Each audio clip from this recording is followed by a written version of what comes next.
ওয়ালাইকুম সুপ্রিয় অষ্টম শ্রেণীর শিক্ষার্থীরা, কেমন আছো তোমরা? আশা করি অনেক ভালো আছো। ম্যাথ কমপ্লেক্স ইউটিউব চ্যানেলের আরো একটি নতুন ভিডিওতে তোমাদের সবাইকে স্বাগত। আজকের ভিডিওতে আমরা আলোচনা করব অষ্টম অধ্যায় চতুর্ভুজ। অষ্টম শ্রেণীর গণিত অষ্টম অধ্যায় চতুর্ভুজ। তো এখান থেকে আমরা পড়াটা এখান থেকে শুরু করব। তো আমি যেটা চাচ্ছি সেটা হচ্ছে একদম লাইন বাই লাইন হচ্ছে তোমাদেরকে বোঝানোর জন্য। তো যারা একটু দুর্বল তাদের জন্য হচ্ছে আমি বিস্তারিত আলোচনা করব। যারা এই বিষয়গুলো হচ্ছে বেসিক অনেক ভালো, ভিডিওটি অবশ্যই তাদের জন্য না, তো তোমরা স্কিপ করতে পারো। পূর্ববর্তী শ্রেণীতে ত্রিভুজ ও চতুর্ভুজ সম্পর্কে আলোচনা করা হয়েছে। ত্রিভুজ কি? আমরা জানি তিনটি রেখা দিয়ে যে আকৃতি তৈরি হয় সেটাকে ত্রিভুজ বলে, এবং চারটি রেখাংশ দ্বারা বা দিয়ে যে আকৃতি তৈরি হবে সেটাকে আমরা চতুর্ভুজ বলে থাকি। আমরা ত্রিভুজ অঙ্কন করতে যে দেখেছি যে একটি সুনির্দিষ্ট ত্রিভুজ আঁকতে তিনটি পরিমাপের প্রয়োজন হয়। তাহলে এখান থেকে তোমাদের নৈবেদিক প্রশ্ন হওয়ার সম্ভাবনা থাকে যে একটা ত্রিভুজ অঙ্কন করতে গেলে কয়টি সুনির্দিষ্ট পরিমাপের প্রয়োজন? সেক্ষেত্রে আমার উত্তর হবে তিনটি। তাহলে চতুর্ভুজ অঙ্কন করতে গেলে আমাদের কয়টি সুনির্দিষ্ট পরিমাপের প্রয়োজন হবে? অবশ্যই চারটি। স্বাভাবিকভাবে প্রশ্ন জায়গায় একটি চতুর্ভুজ আঁকতে চারটি পরিমাপ যথেষ্ট কিনা বর্তমান অধ্যায়ে এই বিষয়ে আলোচনা করা হবে।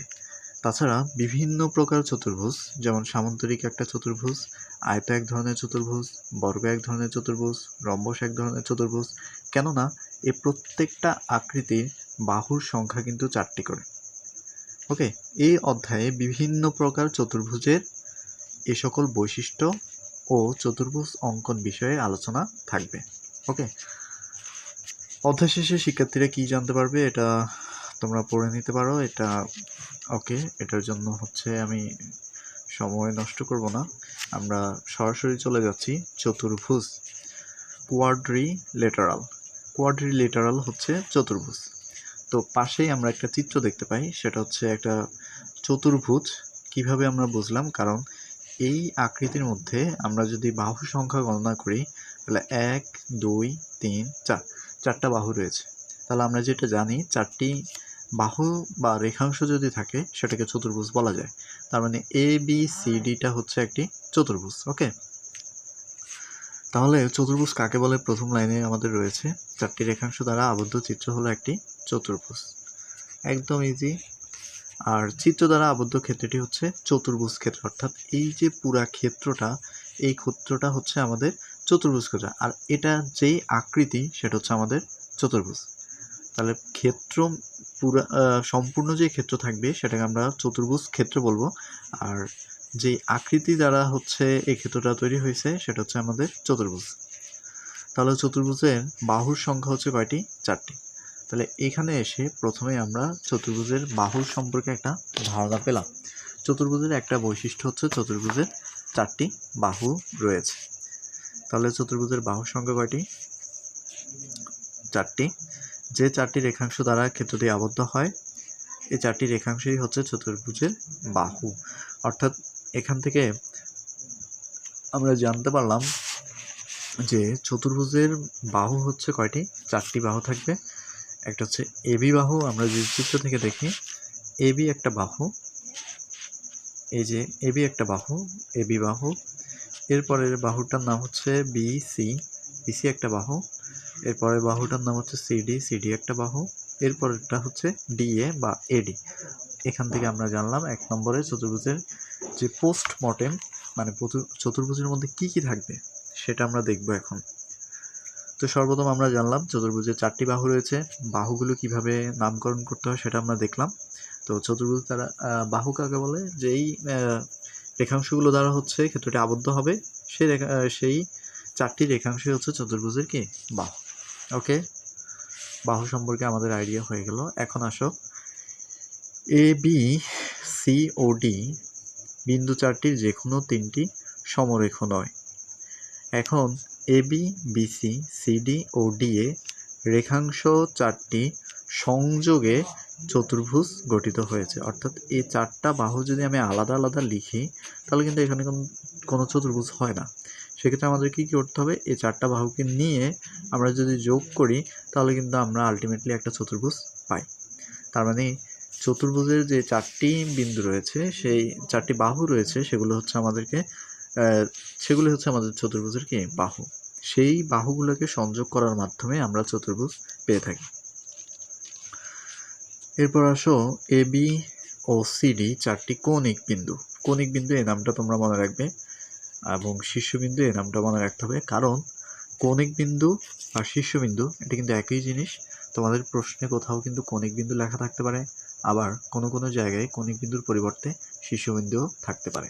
তো সেক্ষেত্রে তোমরা যাতে হচ্ছে বুঝতে পারো যে কৌণিক বিন্দু এবং শীর্ষবিন্দু কিন্তু একই জিনিস। তো কৌণিক বিন্দু কি, যেমন আমি চিত্র দেখে দেখাই। কৌণিক বিন্দু বা শীর্ষবিন্দু হচ্ছে এই একটা বাহু এবং এই বাহুটা, এই যে সি বাহুটা, এই দুইটা বাহু কিন্তু একটা বিন্দুতে এসে মিলিত হয়েছে, ঠিক আছে। এই বিন্দুটার শেষ সীমানা কিন্তু এখানে, অর্থাৎ দুইটা বাহু একটা নির্দিষ্ট বিন্দুতে যদি এসে মিলিত হয়, 3টা বাহু হতে পারে, 4টা বাহু হতে পারে, কিন্তু তাদের শীর্ষ যদি একই হয়, তখন সেটাকে আমরা কি বলবো, শীর্ষবিন্দু বলবো। তাহলে এটা হচ্ছে শীর্ষবিন্দু। একইভাবে এ হচ্ছে একটা শীর্ষবিন্দু, ডি হচ্ছে একটা শীর্ষবিন্দু, আর সি হচ্ছে একটা শীর্ষবিন্দু, বা আমরা বলতে পারি কৌণিক বিন্দু। তাহলে একটা চতুর্ভুজের কৌণিক বিন্দুর সংখ্যা হচ্ছে কয়টি, 4টি। কৌণিক বিন্দুগুলো কি কি পেলাম আমরা, এ বি সি ডি, এগুলো হচ্ছে আমাদের একটা চতুর্ভুজের কৌণিক বিন্দু, অথবা আমরা বলতে পারি এটা হচ্ছে শীর্ষবিন্দু। এরপর আসো চতুর্ভুজের একটা বৈশিষ্ট্য, চতুর্ভুজের কোণ সংখ্যা হচ্ছে 4টি। এইটা হচ্ছে একটা চতুর্ভুজের একটা কোণ, এটা চতুর্ভুজের একটা কোণ, এটা চতুর্ভুজের একটি কোণ। তো কোণ কখন গঠিত হবে, যখন একটা বিন্দুতে দুইটা রেখা বা রেখাংশ যদি একটা বিন্দুতে এসে মিলিত হয়, তখন ওই বিন্দুর মধ্যে কিন্তু কোণ উৎপন্ন হয়। তার মানে এই প্রত্যেকটা বিন্দুতে একটা করে কোণ উৎপন্ন হয়। সেক্ষেত্রে আমরা বলতে পারি যে চতুর্ভুজের কোণ সংখ্যা হচ্ছে 4টি। এ একটা কোণ, বি একটা কোণ, সি একটা কোণ, ডি একটা কোণ। এখন কোণ কিভাবে লিখবো আমরা, দেখো, যে কোণটা আমাদেরকে লিখতে হবে সেই কোণটাকে আমরা সবসময় মাঝখানে লিখব। ধরো আমাদেরকে বি কোণটা লিখতে হবে, তাহলে আমরা যদি বিকে মাঝখানে রাখি, বি এর এক পাশে রয়েছে সি, এক পাশে রয়েছে এ, তাহলে বি মাঝখানে থাকবে, এ পাশে আমরা এ রাখবো, আর এ পাশে হচ্ছে আমরা সি রাখবো। তাহলে আমাদের কিন্তু বি কোণটা লেখা হয়ে গেল। একইভাবে আমাদেরকে যদি সি কোণ লিখতে হয়, তাহলে সি কোণটা কীভাবে লিখবো, সিটা থাকবে মাঝখানে, সি এর এক পাশে রয়েছে ডি, এক পাশে রয়েছে বি, তাহলে আমরা বি সি ডি এভাবে লিখব। তাহলে ডি কোণ কীভাবে লিখবো, সি ডি এ, এ কোণ কীভাবে লিখবো, বি এ ডি বা ডি এ বি। তাহলে চতুর্ভুজের যে কোণ, সেই কোণ সংখ্যা হচ্ছে কয়টি, 4টি। ওকে, 4টি কোণের নাম কীভাবে করতে হয় সেটা আমরা দেখে নিলাম। তাহলে আমরা বাহু দেখলাম, কৌণিক শীর্ষবিন্দু দেখলাম, কোণ দেখলাম। ওকে, এখন আসো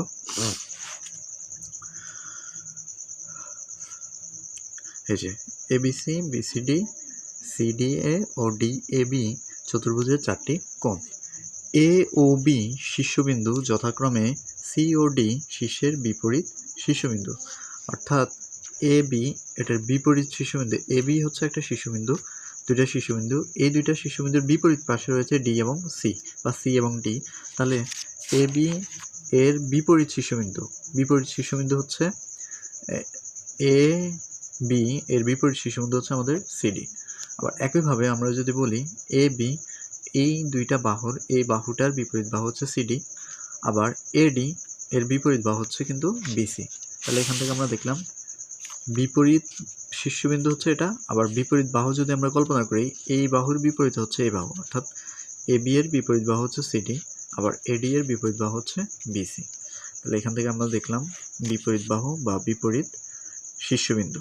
তাহলে এ বি ও সিডি পরস্পর বিপরীত বাহু, এবং এডি ও সিডি বিসি পরস্পর বিপরীত বাহু। এক শীর্ষবিন্দুতে যে দুইটি বাহু মিলিত হয় এরা হচ্ছে সন্নিহিত বাহু। তো এটা হচ্ছে আমাদেরকে মাথায় রাখতে হবে, সন্নিহিত বাহুটা আমাদেরকে চিনতে হবে। ধরো তোমাকে দিল যে এ বি এর সন্নিহিত বাহু কোনটা, তো আমরা এটা মনে রাখবো যে এই যে এ বি বাহুটা, এটার শীর্ষবিন্দুর সাথে আর কোন বাহুটা যুক্ত রয়েছে। তাহলে এবি এর শীর্ষবিন্দুর সাথে আরেকটা বাহু আছে, সেটা হচ্ছে বিসি।